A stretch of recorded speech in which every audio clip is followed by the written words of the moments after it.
La Segunda Guerra Mundial fue uno de los conflictos más devastadores de la historia, que duró 6 años y que fue una pesadilla para millones de familias judías, en la que participaron la mayor parte de las naciones del mundo, incluyendo las grandes potencias mundiales. Alrededor de este hecho histórico y devastador han surgido leyendas urbanas, es por esto que traigo una recopilación de esta.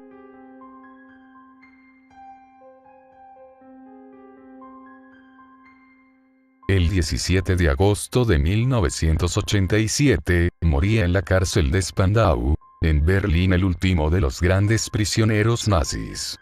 Rudolf Hess era jefe del partido nazi y mano derecha de Adolf Hitler. Se quitó la vida a los 93 años, ahorcándose con un cable eléctrico. Rudolf Hess pasó los últimos 41 años de su vida en la prisión de Spandau, en 1987. Hess era el único prisionero de la cárcel de Spandau.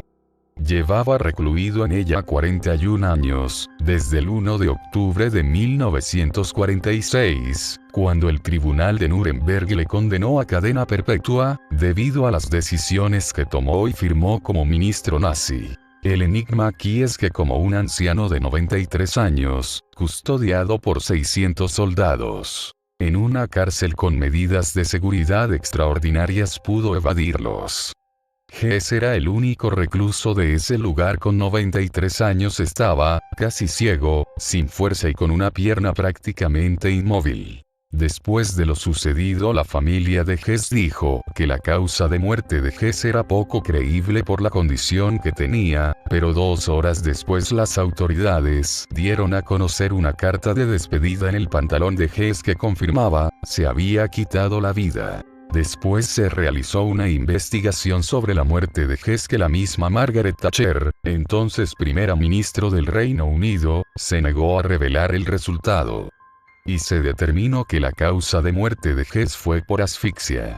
Años después, la enfermera que cuidó de Hess reveló a la BBC que Hess había sido ultimado, pero más impactante fue el testimonio del funcionario de prisiones que halló el cuerpo en la cabaña del jardín. Este se atrevió a hablar 2 años después del suceso. Según este, y tal como informó el ABC, en 1989, el cuerpo no se encontraba cerca de la ventana, y mostraba huellas de un forcejeo para defenderse. Asimismo aseguró que Hess tenía artritis y, en ningún caso, habría tenido la fuerza suficiente para ahorcarse. Tras la muerte de Hess, la prisión de Spandau fue demolida, para evitar que se convirtiera en lugar de culto de grupos neonazis, y en su lugar se construyó un centro comercial.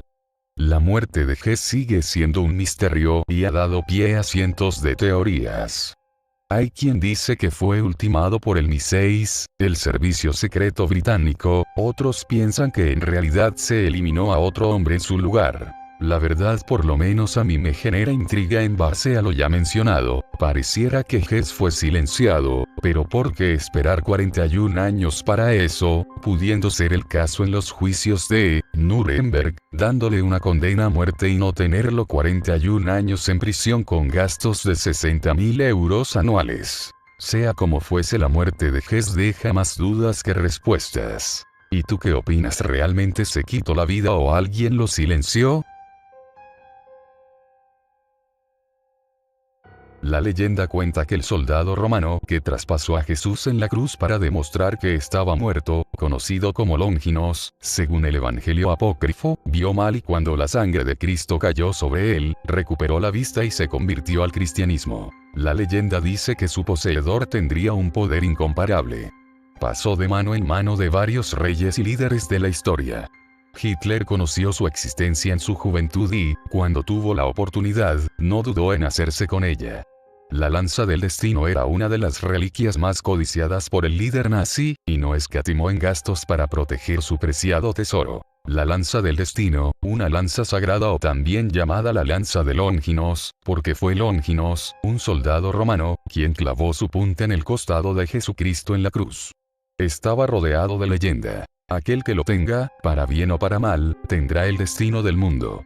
Desde entonces, Hitler no ha podido quitarse el objeto de la cabeza. Investigó a fondo su historia con la ayuda de su amigo Walter Stein, experto en ocultismo y, curiosamente, judío. En 1938, 26 años después, el joven, que se paseaba con una lanza, se convirtió en el líder de la Alemania nazi.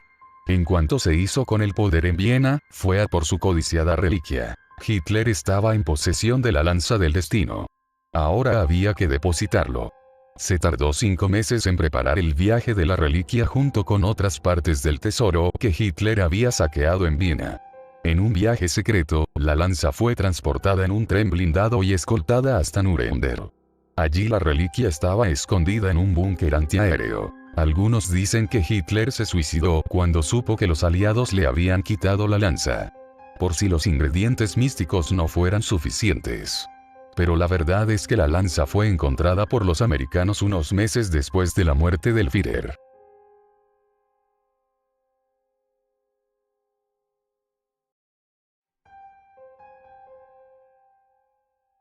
Cinco bombarderos estadounidenses que despegaron de la costa de Florida para entrenar desaparecieron.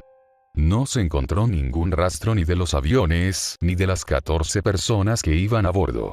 La misteriosa desaparición de los aviones dio lugar a la historia del Triángulo de las Bermudas. El Triángulo de las Bermudas es una vasta zona del océano entre Florida, Puerto Rico y las Islas Bermudas. A lo largo de los últimos siglos, se dice que decenas de barcos y aviones han desaparecido allí en circunstancias bastante misteriosas, lo que les ha valido el apodo de el Triángulo del Diablo.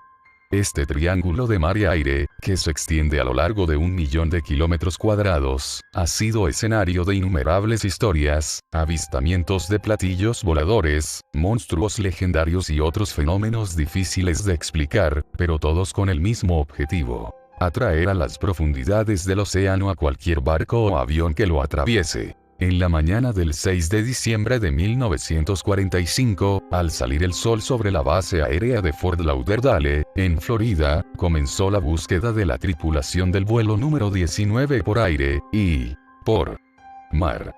El vuelo estaba planeado como un ejercicio de 3 horas, que consistía en realizar una serie de bombardeos en dirección este, luego sobrevolar la isla de Gran Bahama y finalmente regresar a la estación en dirección suroeste, pero en el camino de regreso, el líder del grupo se volvió paranoico, cuando su brújula comenzó a funcionar mal y pensó que los aviones se dirigían en la dirección equivocada, e instruyó a su flota para que girara hacia el suroeste, pensando que se dirigían hacia Florida, cuando en realidad estaban volando hacia el Atlántico.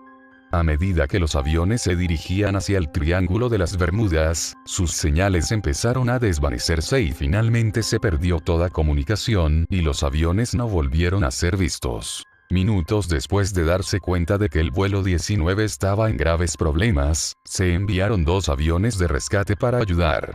Esa misma noche, uno de los aviones de rescate también se perdió. Días después, cientos de aviones y barcos rastrearon los mares, también en busca del avión PBM, pero al igual que con el vuelo 19, no se encontró nada. El misterio continuó. En 1964, casi 20 años después de la primera desaparición, una revista acuñó el término Triángulo de las Bermudas para referirse a la vasta zona del océano situada entre las costas de Florida, Bermudas y Puerto Rico.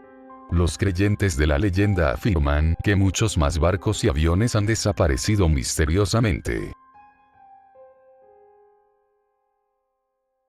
Bueno, si llegaste hasta aquí, muchas gracias por ver mi video. Si te gustó, dale like.